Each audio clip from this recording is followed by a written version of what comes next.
జీ5 app download చేసుకుని పూర్తి ఎపిసోడ్లని ఉచితంగా చూడండి. స్రవంతి నా మేనకోడలిగా వచ్చిందంటే దాని వెనుక స్వార్థం ఉంది, చెంచల కుట్ర దాగుంది. కాని నువ్వలా కాదు.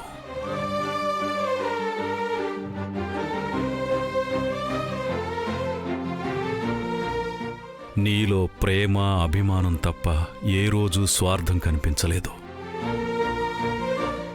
ఆస్తి రాసిచ్చినా వద్దని తిరిగి ఇచ్చేశావు.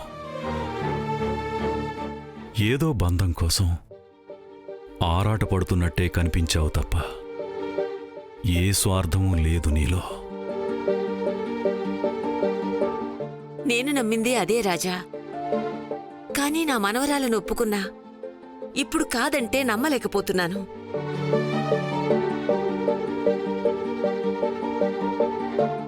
ఏమ్మా, ఇప్పుడే నా కూతురుందని తెలిసిందమ్మా. అదే సమయంలో ఉన్న మనవరాల అబద్ధం అంటే తట్టుకోలేనమ్మా, తట్టుకోలేను.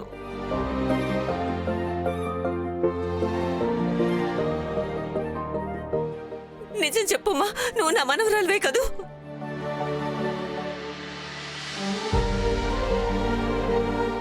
కాదత్తయ్యా, తన నోటితో తనే చెప్పింది. దొరికిపోయింది కాబట్టే మౌనంగా ఉంది.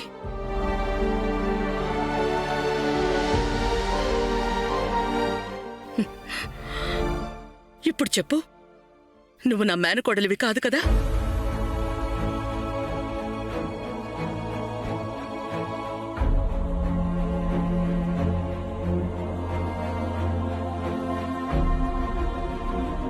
కాదు కదా?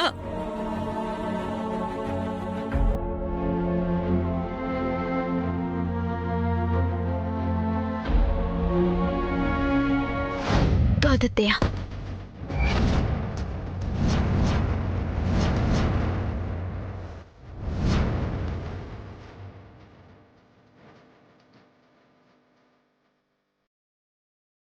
మేనకోడలు కాదు అంటూనే ఇంకా అత్తయ్య అంటావేంటి? మేనకోడల్ని కాకపోయినా ఆవిడ నాకు అత్తే.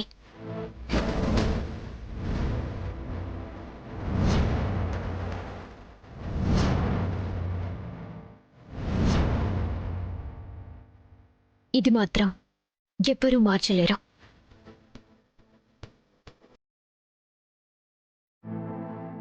ఏంటి, మళ్ళీ కొత్త కథ మొదలు పెడుతున్నావా?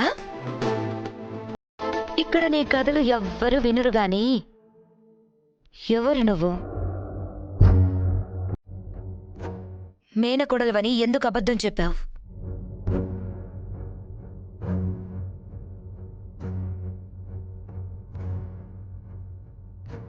చెప్పు, ఏం చెయ్యాలని మా ఇంటికొచ్చావు? ఆస్తి కోసం అంటే కాదు అన్నావు, మరి మా ప్రాణాల కోసమా? ఏం ఆశించొచ్చావు?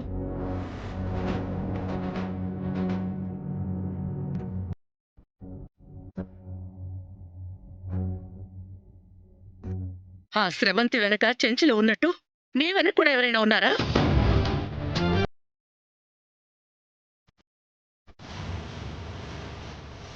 ఆ ఉంది కదత్తయ్యా, ఆ ముసల్ది. ఆ రోజు ఆ పెళ్లిలో ముసల్దొచ్చి నానా గొడవ చేసి మరీ మేనకోడలని చెప్పింది.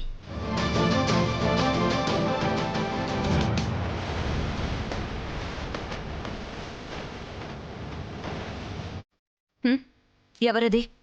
ఎవరో చెప్పు. ఎవరో చెప్పు.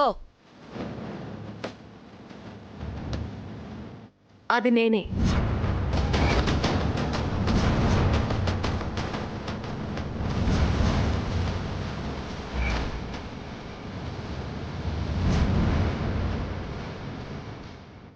జీ5 యాప్ డౌన్లోడ్ చేసి అన్ని ఎపిసోడ్స్ పూర్తి ఉచితంగా చూడండి.